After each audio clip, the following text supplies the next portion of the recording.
మరో బ్రేకింగ్ చూస్తూ ఉన్నాము. జూనియర్ కొరియోగ్రాఫర్ మీద అత్యాచారం కేసులో జానీ మాస్టర్ ను నార్సింగి పోలీసులు కస్టడీకి కోరారు. ఈ మేరకు ఉప్పర్పల్లి కోర్టులో కస్టడీ పిటిషన్ దాఖలు చేశారు. వారం రోజుల పాటు కస్టడీకి ఇవ్వాలని పోలీసులు న్యాయస్థానాన్ని కోరారు.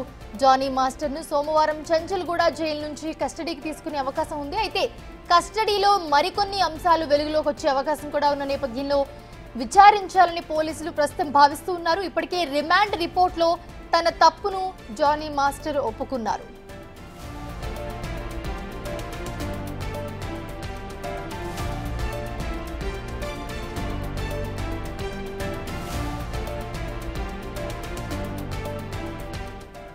మరోవైపు చూస్తే రిమాండ్ రిపోర్ట్ లో జానీ మాస్టర్ భార్య ఆయేషా బెదిరించినట్లు పోలీసులు పేర్కొన్నారు.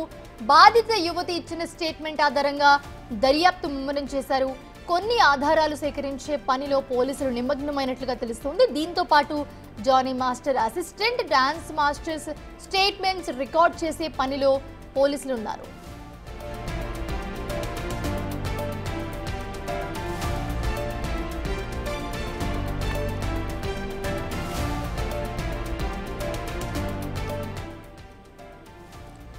జూనియర్ కొరియోగ్రాఫర్ అత్యాచారం కేసులో జానీ మాస్టర్ ను నార్సింగి పోలీసులు కస్టడీకి కోరారు. ఈ మేరకు ఉప్పర్పల్లి కోర్టులో కస్టడీ పిటిషన్ దాఖలు చేశారు. వారం రోజుల పాటు కస్టడీకి ఇవ్వాలని పోలీసులు న్యాయస్థానాన్ని కోరారు. అలాగే జానీ మాస్టర్ ను సోమవారం చంచల్గూడ జైలు నుంచి కస్టడీకి తీసుకునే అవకాశం కూడా ఉంది. అయితే కస్టడీలో మరికొన్ని అంశాలు కూడా వెలుగులోకి వచ్చే అవకాశం ఉన్న నేపథ్యంలో విచారించాలని కూడా పోలీసులు భావిస్తూ ఉన్నారు.